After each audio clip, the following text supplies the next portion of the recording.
Anchors upsells at full. Welcome to the Sloopcast. How are we doing today, Kyle? We are here, Jared. We're here. We're here. New tradition, good tradition.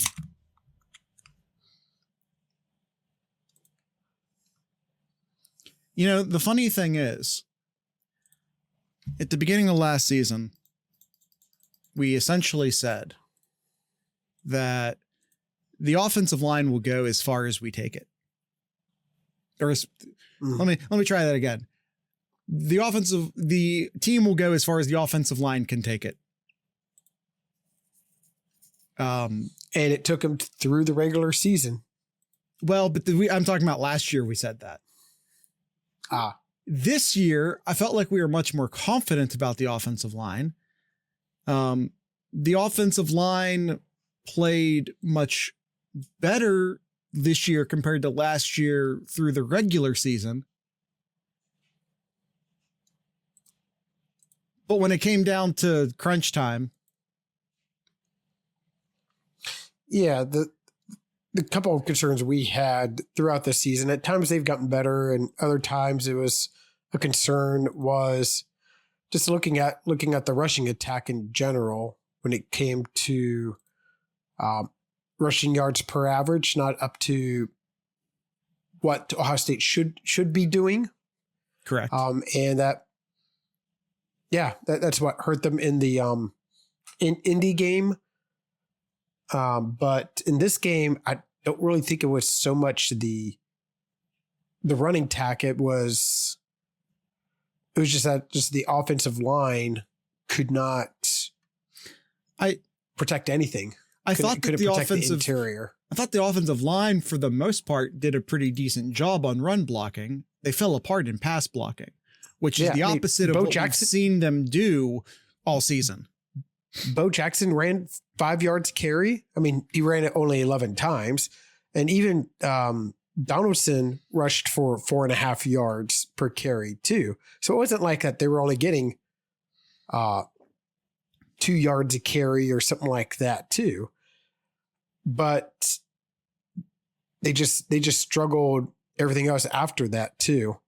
Hard to run more than 11 times when your head coach is making you go snail's pace. And that's the big thing. And I talked to a few people the past couple of days, pretty much that exact same thing there, Austin. Why did Ohio State continue doing the just slowing things down, not speeding things up? It's because that's how they were all year. Yeah. It's good. It's hard for them to adjust to that quick of a pace right away. Now, blame it on the coach. You had 2.5 weeks to figure that out, to like, hey, this is how we're going to speed up the game if we need to. And I mean, you put that on the coaching staff there for not putting it in. I mean, so here's Spikes says it was Sayan not checking down. Sayan didn't have his hot routes ready. Now, is that a failure on him? Is that a failure on play design? Is that a failure on game plan? You know, was he not being coached correctly through the week? That's not things we can ever really know for sure. When Sayan had a clean pocket, he delivered, but he didn't have a clean pocket most of the game. And he has to have those hot routes ready now, because he's been so good for so much of the season. I think it's pretty easy to forget that he is in fact a redshirt freshman, you know, and if you look at the game, you see the difference between someone who is, God, is this the third playoff run for Beck? Was he the quarterback for 2 separate Georgia playoff runs? No, it was just the one. Was it just the one? Are we sure? Just the one? Regardless, still has a ton of snaps still has Just lost you, Discord's Jared. freaking. There we go. Yeah, my Discord recycled itself for some reason. Okay, well, I think we're back. I think we're good. Just go ahead and share yourself, Jared. Oh, yeah, thank you. Point being that,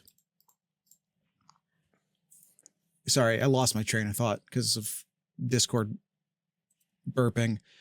You just saw the difference between, Beck, who has a ton of starts under his belt, who has a lot of experience, and the redshirt freshman. The guy who knew where his hot routes were, the guy who knew how to get rid of the ball when there was pressure, and the guy who didn't. And I think that was one of the big keys in this game, was having, one of those guys looked a lot like Will Howard in that game, and it wasn't Julian Sayin. That and the pick six. I think that was more on Jeremiah Smith than it was on Sayin. That's kind of a catch the snap and throw the ball situation for Sayin. I'm not going to rip on him too bad there. I'm going to put that mostly on one, coaching. It has to be said that the Miami defensive back knew what was happening immediately. So there was an obvious tell there. And two, on Jeremiah Smith for not at least, like, I get that he's trying to seal him inside, but you got to make contact first. You can't let him free run like that. He sniffed it out when he saw the tight end motion. Yeah. It was something, and it was, could very well have been that, but it was something.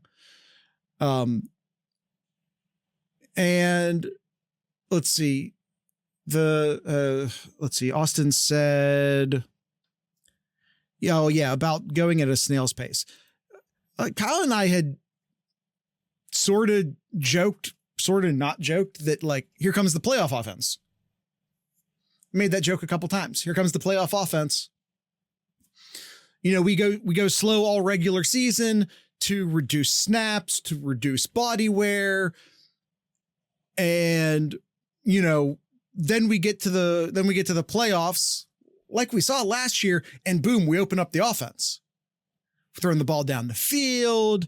We're running the quarterback more. We're moving the ball faster. We kind of joked, kind of not joked, that we were looking forward to the playoff offense. It's time for the playoff offense. Let's go. We did the regular season offense. Now it's time for the playoff offense. The playoff offense never showed up. That was still the snail's pace, regular season offense. We did not see it get opened up. We did not see the famed playoff offense, unfortunately. Yeah. And I would almost forgive it and reverted. Let's see. They tried on the first drive and then realized the O-line wasn't going to hold up and reverted back. The O-line was going to hold up. They scored on the first play, didn't we? The first drive of or do you mean the first drive of, like, the first drive? Not the first drive of this. Yeah. Okay. I think quarterback run unlocks Day's offense. Julian doesn't do that. I think there were opportunities in which he could have, but chose not to. And we have to acknowledge that that's mostly on willing scrambler, not even a good one. Yeah. Again, look at what Beck did. Beck's not a good scrambler, but he made some key plays with his legs when he had to. And I'm not even expecting him to be Will Howard good at scrambling. And I, again, agree with Ryan Day for not letting his quarterback scramble too much. especially during the regular season. But this is playoff season now. This is go get it season now. We saw Will Howard run the ball a lot more in the playoffs last year than we saw him not run than we saw him run during the regular season. We saw them move faster during the playoffs last year. I was waiting for the playoff offense to kick in, and it did not kick in. And it kind of looked like we were getting it at the start of the second half. And they may have eaten up a lot of clock on that first drive, but they scored 6.5 minutes. But they got in the end zone. They did, and then they went 4.5 minutes. The next drive. Then but how many yards did they get in 4.5 minutes? 75 yards. Sorry. And that's fine. But then the next one. Yeah. That's as long as you're getting in the end zone. I mean, 10 minutes, well, 11 more accurately. 11 minutes to get 2 touchdowns is fine. I'm fine with that. The problem is when, so the third drive, which is what I was talking about. 6 yards over 4 minutes. That's devastating. When you're losing the game, taking 4 minutes and 20 seconds to get 6 yards is devastating. Yeah. Now, if you're winning the game, awesome. Good job. I mean, you still want to score. You still want to go get points. You still want to get yards. But still, you take 4.5 minutes off the clock. That's still kind of a victory if you're winning. Unless you're not. The Miami had the game crushing drive, 10 plays, 70 yards, and 5 minutes. That's how you win games right there. Is those kind of drives and successfully being able to move the ball. And Ohio State only had three drives of their 10 that they were able to really move the ball down the field. And unfortunately, one of those 3 ended up being a field goal miss at the end of the half. That hurt a lot. I mean, it didn't hurt. They got down the field. They got down the field super quick there, right? It was, yeah, it was 2-minute drill. And that's the drive that we were expecting there. That's the drive we were expecting. They got the ball with just over 1.5 minutes left, 12 plays, 67 yards, 1.5 minutes.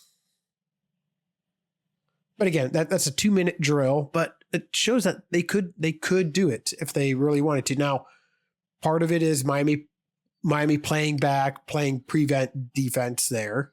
A lot of that was that too. Yeah. I mean, there is some of that.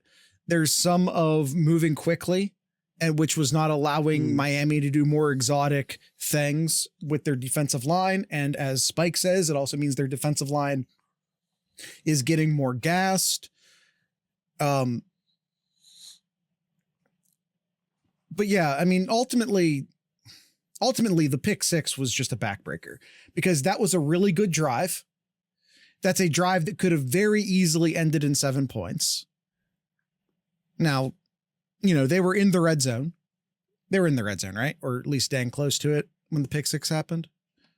I mean, it was only, I'm going to be that guy in the room. It was only a good drive because they threw the ball deep to Jeremiah for the catch. And then so what? And then what was it? The next play, the next play after that catch was the interception then. Okay. But all they did was complete a 70-yard throw against an incredible defense.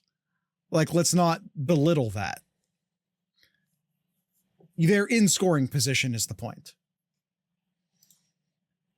They were in scoring position. Yes, they were in scoring position. They were at the 22-yard line. Okay, so just outside the red turn the zone. ball over. Yep. So point is that, that close, and I know field goal kicking is the sore spot at the moment, but like, you got to think from the 20-yard line, at least. Ohio State's going to make that field goal. You hope so anyway. And, you essentially go from what could have been a 7-7 game or a 7-3 game, and it turns into a 14-0 game. It's brutal. It's absolutely brutal. Yeah. And Miami, too good of a team, especially on the defensive side, to hand them those points and expect people to come back from it. Yeah. All right. Hey, we're going to take our quick ad break here. We'll continue on with our discussion here. TheSlipcast.com, your go-to link for anything and everything Slipcast related. You find our Discord page there, discord.theslipcast.com.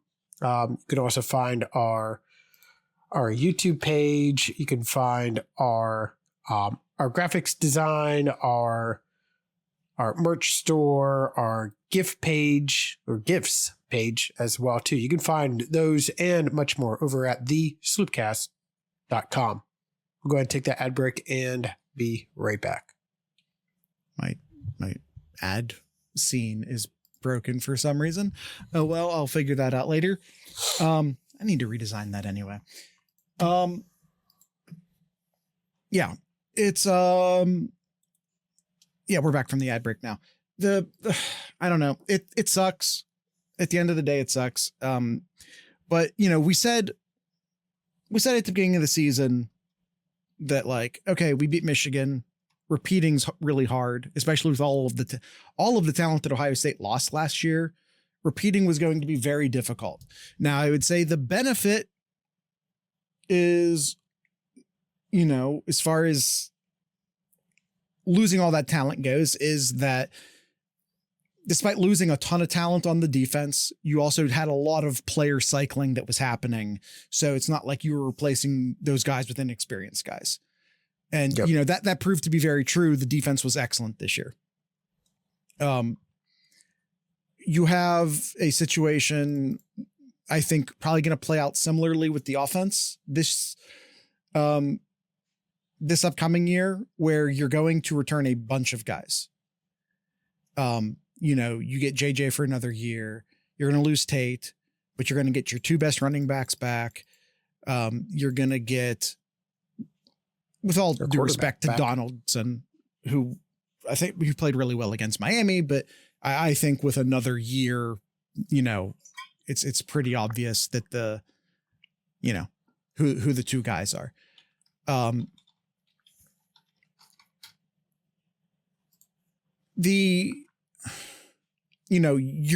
You could in theory replace your entire offensive line, which is not saying you want to, and it's not saying that you will, because there are some guys there who could go pro. Mm-hmm. And there's some guys there who you maybe want to replace, quite frankly. But you could in theory replace or return your entire offensive line. We don't know what Max Claire's doing. So he might go pro. He might come back. We don't know. But the tight end room is incredibly deep right now. So I think that they'll be fine. You want Claire back, obviously, but I think they'll be fine. Yeah. So, you do. Yeah, the offense will be in great shape next year. Mm-hmm. You got all that experience. I feel pretty confident about Ohio State next year. To me, it's building off what they were able to do offensively and be able to plug in new faces on the skills there with Tate gone. And Tate's the I just for sure loss. As of recording this right now. Yeah. I was just kind of looking at the list. Like, is there? Yeah. We're recording this ahead of time, by the way. We're recording this a few days ahead of time. So we're recording this on Friday night and we're releasing it on Monday morning. So if guys declare between now and then, apologies. Yeah, I just think what Ohio State needs to do, in my opinion, in the offseason here is get another wide receiver from the transfer portal. You don't need just a senior. You don't need to, but having another like senior person there, someone with a lot of experience, because I think that's what Ohio State really needs is someone who has a lot of experience that'd be really there to help support and contribute to the offense too. And like the quarterback too. Ohio State only has 2 quarterbacks right now. St. Clair. Get yourself a veteran quarterback, sure, who's there to help guide. And Devin Brown's back in the portal. Devin Brown is back in the portal. Yes.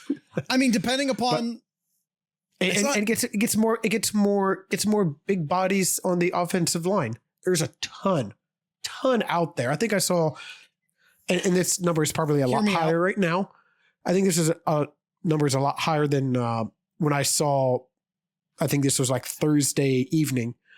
There was like 120 starters declaring that they were going to go into the portal. 120 starters.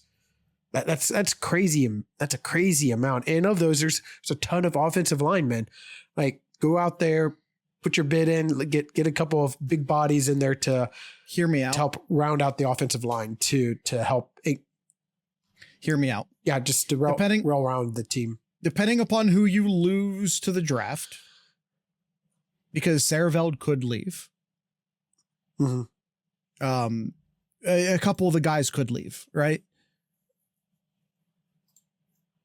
Depending upon who you lose, and I know I'm going to catch heat for this because of how poorly the offensive line just played.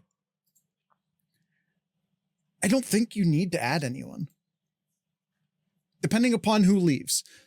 Let's say everyone comes back. I don't think you need to add any offensive linemen. I think we saw Ian Moore, Austin Sareveld. Austin Sareveld comes in Austin Sareveld gets hurt, starts playing poorly because he's not at full strength. So at halftime, they sit him, they bring in Ian Moore. Ian Moore killed it. He absolutely did. Yes. Yeah. There were times when you also had Joshua Padilla play really well at right guard.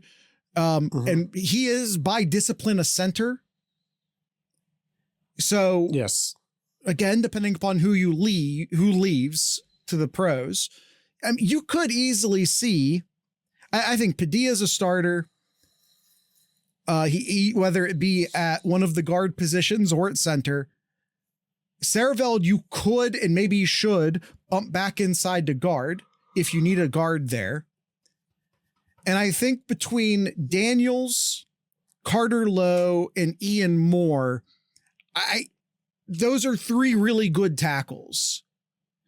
And, will Carter Lowe be ready next year? I don't know. But, I'm willing to see he and Ian Moore fight it out for the left tackle spot. Probably a situation that Ian Moore wins. But then you have highly touted, heard a lot of good buzz about Carter Lowe. So I guess it maybe just depends upon, does Sareveld come back? How does Sareveld feel? How does the coaching staff feel about moving him back inside? How does the coaching staff feel about Carter Lowe? as weird as it's is to say, I think the offensive line room is actually in really good shape right now. I think one of the issues, especially at the beginning of the season, is that the offensive line room was a bit young. You now have Ian Moore, who will be going into his third year, just got some game experience in the playoffs, played really well. You'll have Carter Lowe entering his second year. Gabe Van Sickle struggled during the start, but he's a young guy. He has opportunity to grow and improve. There's a lot of really good young guards, interior offensive linemen on this team as well. Now, a lot of them, like I said, are just kind of young. I've heard a lot of good things about Jake Cook. I think, and this is just weird because we're not maybe used to thinking this way about the offensive line, I think we've recruited well. And we just kind of need the offensive line room to get a bit older. Mm-hmm. Sure. And, you also have some nice offensive linemen who came in during this last class.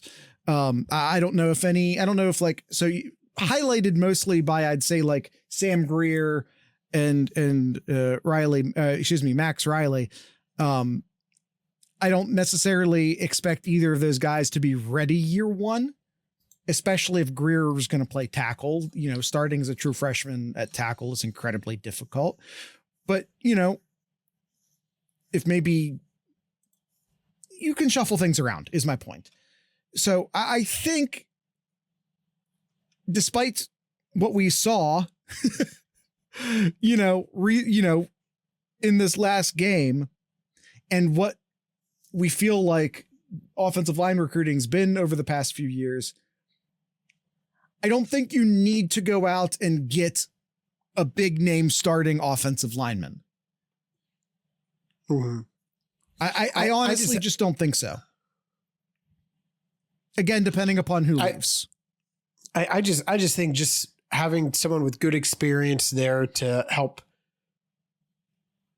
with the just the team overall, just getting some players with some extra experience. And I tell you what, if you lose, it's just going to help. And if you lose like both Hinsman and Saraveld to the draft, I agree with you. Okay. I agree with you. Like, yeah, you probably do need to go get like a really experienced interior offensive lineman to help anchor that offensive line. Yeah. If you lose both Hinsman and Saraveld, sure. But if you don't, if you don't, you have Saraveld, who's played a ton of snaps for Ohio State. Luke Montgomery's played a ton of snaps for Ohio State. Carson Hinsman's played a ton of snaps for Ohio State. Philip Daniels played basically an entire season for Minnesota and now an entire season for Ohio State. He has a lot of snaps under his belt. Yeah. And Joshua Padilla is going to be entering his fourth year coming up. And he has had, not like starter level snaps, but he's had a lot of snaps. You have Ian Moore coming up. You got, I think the offensive line is fine. I think you do need to get like you need to find out who your best 5 guys are, and you need to keep training up those young guys.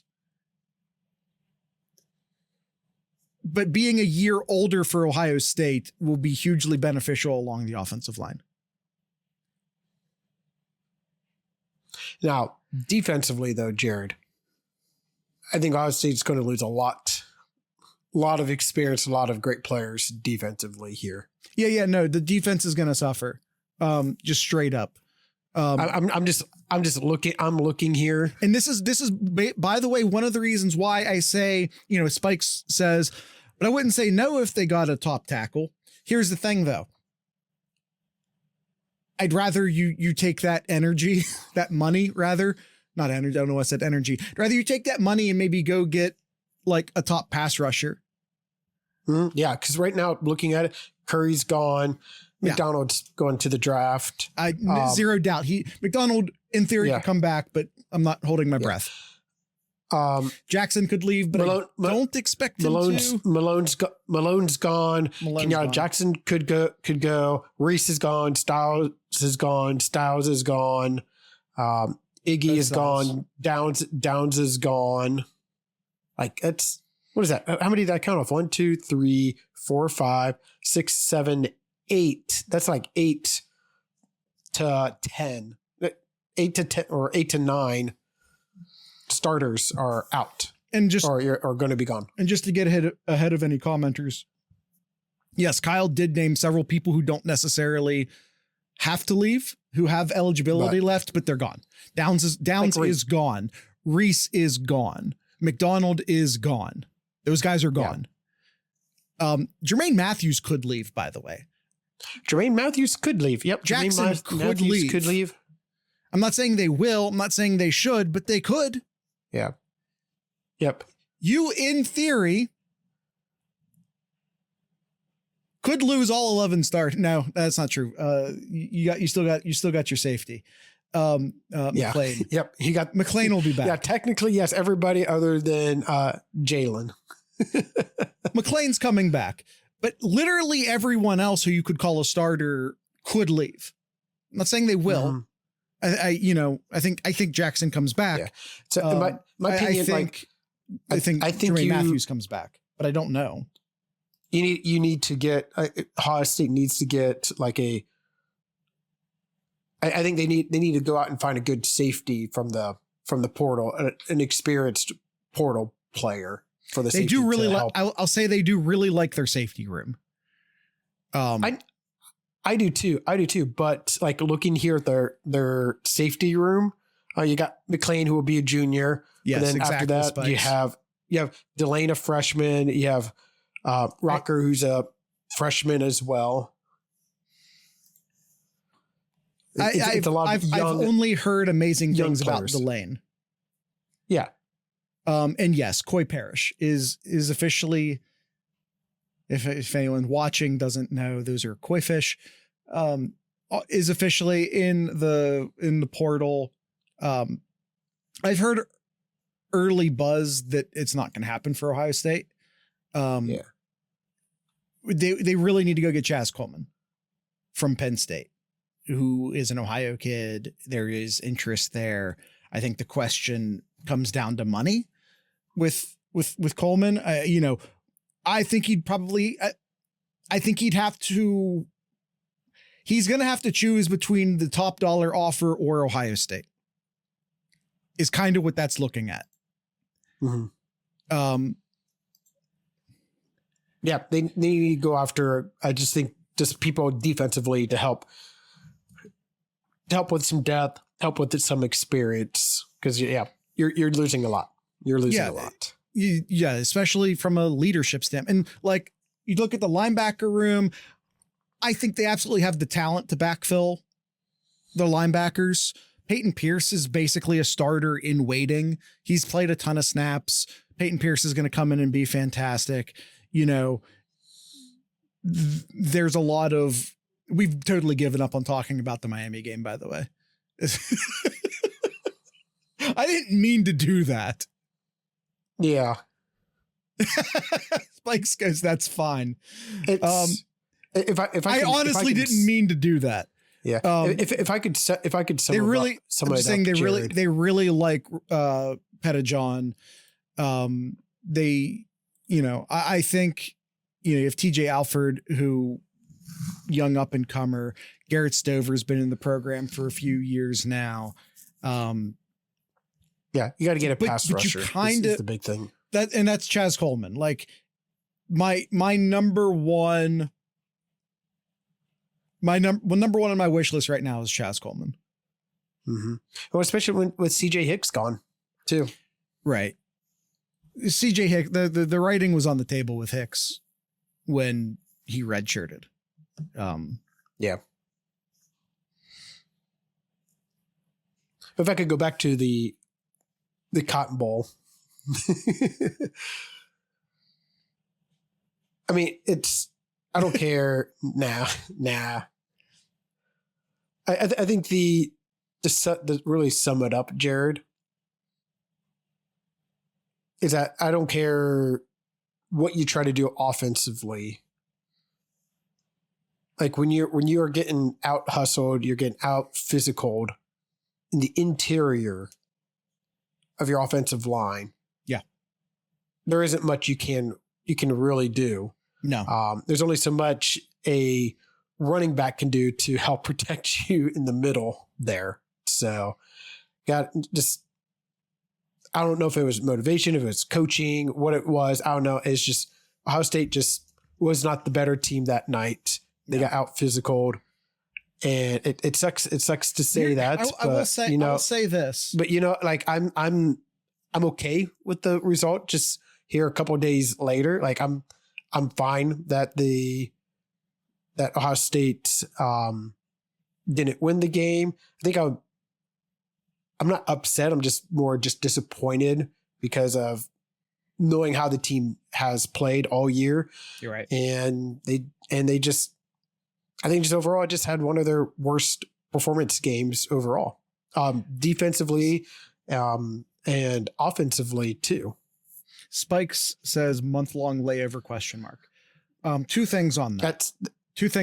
That's the big talk right. That's the big talk right now. 1-7 with 1-7 is what you're going to keep hearing. 1-7 of the home teams the past 2 years. Fact of the matter is that the bye week teams, as Kyle said, are 1-7. That needs to be evaluated. But I would like to change. I don't want to spend a ton of time on that right now because it sounds very excuse making. Sure. So I don't want to. That's a thing we can talk about at some point this off season, and that we should and need to talk about some point this off season about what what changes they need to make to the playoff system. But the fact of the matter is that teams who have taken a bye week are now 1-7. It was easy to excuse away last year, and that still plays into the numbers, quite frankly, because of, two teams getting a bye week who shouldn't have gotten a bye week last year. Sure. Because of the way the rules and the seeding was set up last year. You can blame a lot of the seeding. You can blame a lot of the seeding on what happened last year. This year, you can't really blame the seeding. Correct. Yeah. So shorten the layoff, like start it sooner. In your quarterfinals, home game. Your bye teams should have a home game. Your bye teams should have a home game. So I've always been for the history of the bowl games, but this year, Jared, I know you've been off that train for a few years now, but after this year, a few decades, I've been team fuck the bowls since before the BCS. I'm done with the bowl. Yeah, I'm done with the bowls right now. Just if you want to make the bowl games meaningful for the semifinals and for the championship game, sure. Hey Kyle, which bowl game was Oregon? For the first round and the quarterfinals for the first game for the bye teams, home games. Those were such electric environments. Even last year's. Seeing Ohio State and how the fans reacted, having Tennessee come in town after like everybody wanting Day to get fired, and how the crowd reacted there. Like, there's nothing better than seeing a pack full of Buckeye fans at home in December. Like, that was like peak. That was peak college football right there. Let me ask you this question. Of the 4 semifinal games, which ones were which bowls? Like Ohio State, Miami was the Cotton Bowl. What were the other 3? Yeah. Rose Bowl was the Indiana, Alabama. Okay. The Sugar was the Georgia, Ole Miss. And then the Oregon and the Texas Tech was the Orange Bowl.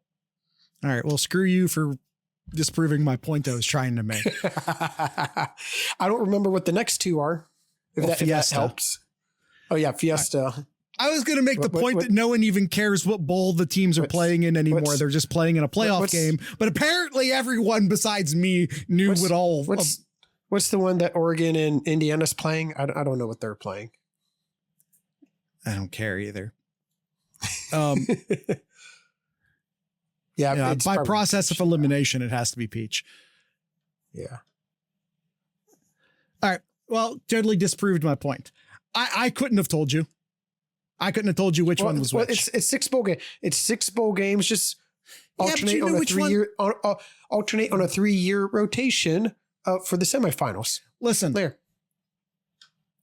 I'm gonna say this. I've said it 1,000 times. I'm gonna say it 1,001. Just like don't bring the BCS into this. First and foremost, because enough people don't know this. The college football playoff is the BCS. They just rebranded themselves. It's the same organization. It's the same people. It's the same thing. Just so not enough people know that that's the case. The BCS and the playoff is the same organization. And neither of them have anything to do with the NCAA. Not enough people know that. So if you don't know that, there you go. And quite frankly, it's too influenced by the bowls.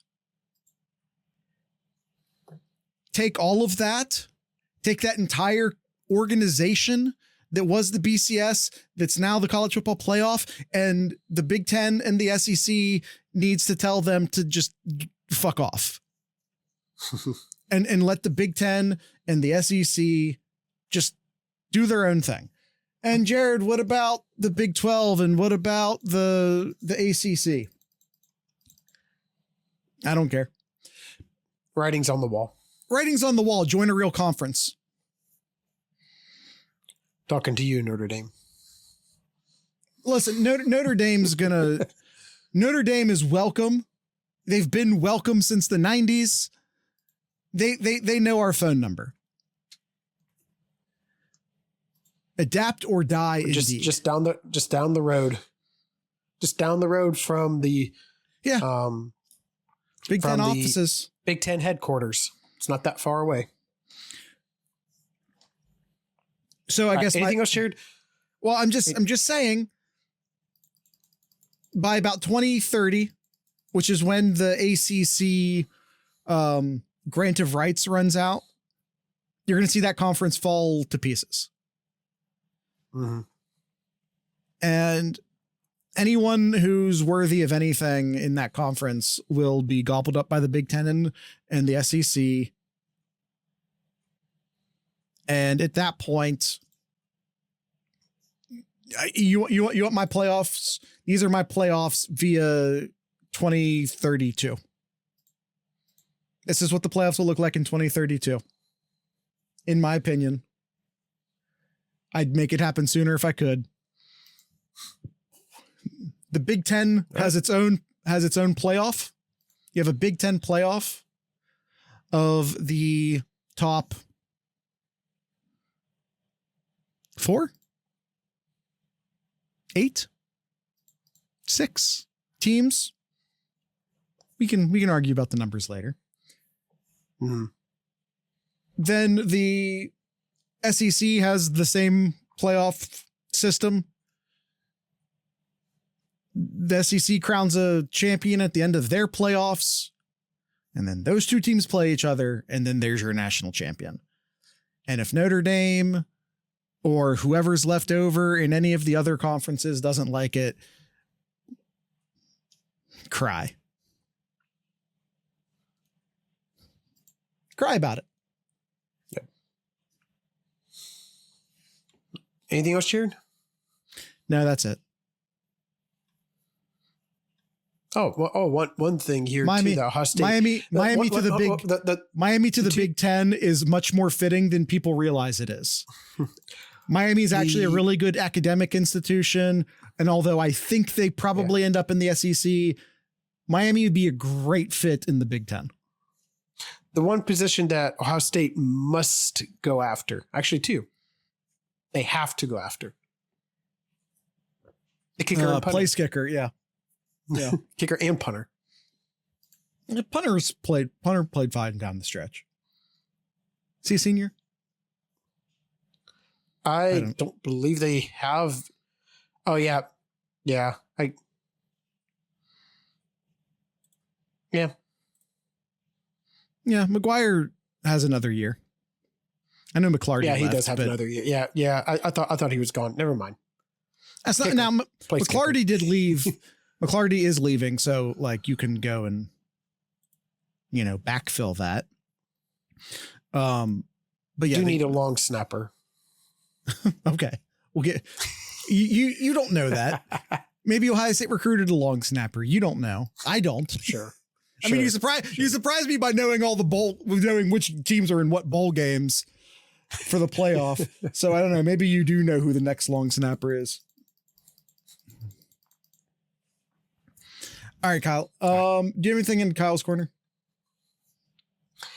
No, because a lot of the things that we're seeing on the transfers it's going to be old news anyway here. So there's not much here. I guess I'll ask your opinion here because it is only a day old from when we are recording here.